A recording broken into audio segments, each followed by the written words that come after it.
moving to a new location, or a student who's having issues with test anxiety. I mean, it can be from the very trivial to the very serious. They're available to us.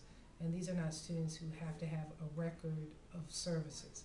You know, they're just any normal student who's having an issue can see this mental health professional, and that's very important to us. On a similar note, there's a group called Community Conferencing Center that works with us. And when group conflict arises, they use a technique of bringing all the parties together and having them discuss until the matter is settled. That's been very, very positive, and I think one of the things that that has done is encouraged the professionals in the building to do similar things. I think in schools, we often feel like academics take precedence over everything else. And to the degree that that's true, there are no academics in a school where there's conflict or serious difficulty in the classroom.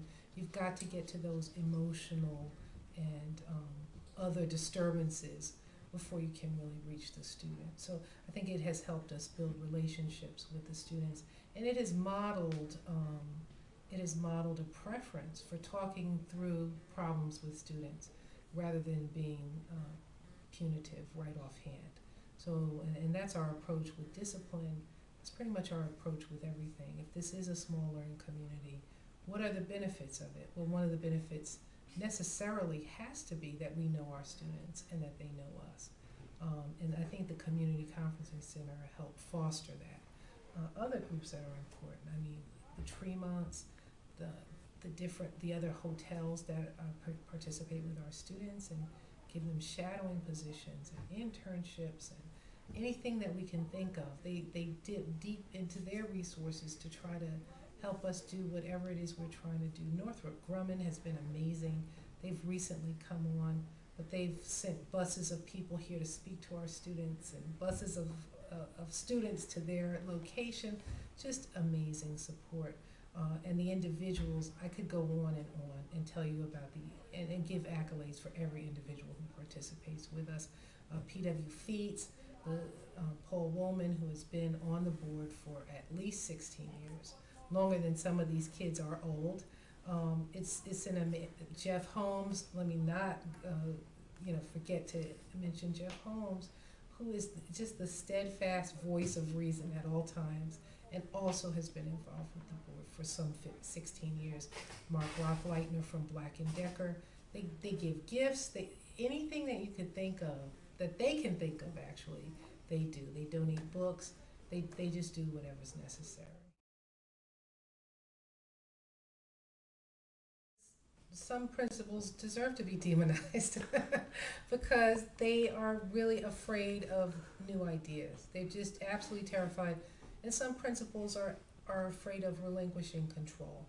Oftentimes, what you see is that it's a control issue. Um, in my case, anytime I see that something is going to happen or believe that it'll happen, my first concern is crowd control. Is it going to be disastrous? Or, are kids going to be pulled and taken and then put back, and then they don't know where they go, and then there's confusion and mayhem. Once if I know that the teacher who has come to me is a person who knows how to manage, that's like a huge plus. The other thing, there is the issue of promises, but it doesn't pertain to me. You could promise me anything you want to about the school and not deliver, and I'll be like, that really stinks. The issue is people who break promises to children. That's not fair. Um, but obviously, relationships play a part in everything. So, if you have a relationship with your principal, and it's one of integrity, the principal is much more likely to honor whatever you want to do. And I have to say this: we're all human. So there are some teachers who approach me, and just based on past incidences, I'm not going to really be too enthusiastic about supporting what they're doing because I'm not going to believe them, or I might be afraid that it'll fall back on me, and then I won't do a good job because I'm in at the last minute, or I'm being pulled in a thousand different ways.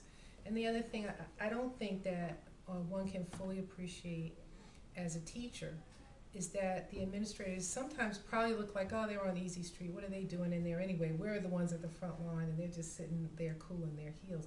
There's so many things that happen in a day that we can't even predict, that we don't share. A, because it's confidential. B, because we feel like, well, I'm not going to burden the staff with this. You know, we take it upon ourselves. Like today, for example, I was answering to the police commissioner and Dr. Alonso as I walked in the building. And it's like, well, is that anybody else's problem? No. So that'll be something I take home with me. So if I have to worry about whether or not the beta club is going to happen this afternoon, it just sort of skews things a little, because I still do have to worry about it if the teacher has fallen through. So it's the integrity of the teacher. It's that, and then on the flip side is the control issues of the principal. I personally want to foster a school where leadership evolves. And I think of note is the fact that our current leadership has come from our ranks. I believe in that. There are people who are natural leaders. Some of them don't want to be let out of the classroom, but we still try. And I just believe in fostering and supporting leadership wherever it arises, because to do otherwise makes no sense, absolutely no sense. So it will depend a lot on your principal and his or her vision of what it means to be a principal, because also some principals think that they're supposed to do everything. I am definitely not one of those principals. So that's why I treasure my teachers who take on leadership positions. The other thing is that having been a teacher myself, and relatively recently, and also I think having been a teacher as a second career, it was at least the second career, maybe the third or fourth, but I was analyzing the position and all it required while I was doing it. And I just think it is the most enormously difficult and taxing job imaginable. And nobody really knows how difficult that job is unless they've done it. But everything in your life is exacted from you by children. They need everything from you, and they make no bones about it. They come and get it. In addition to your intellect, the intellect is you think that's what you're there to impart. They want everything you've got, and they will take everything you've got, and that's what the exchange is like. Having said that, I also sometimes just feel like, well, I don't want teachers to burn out. I don't want them to do more than they can.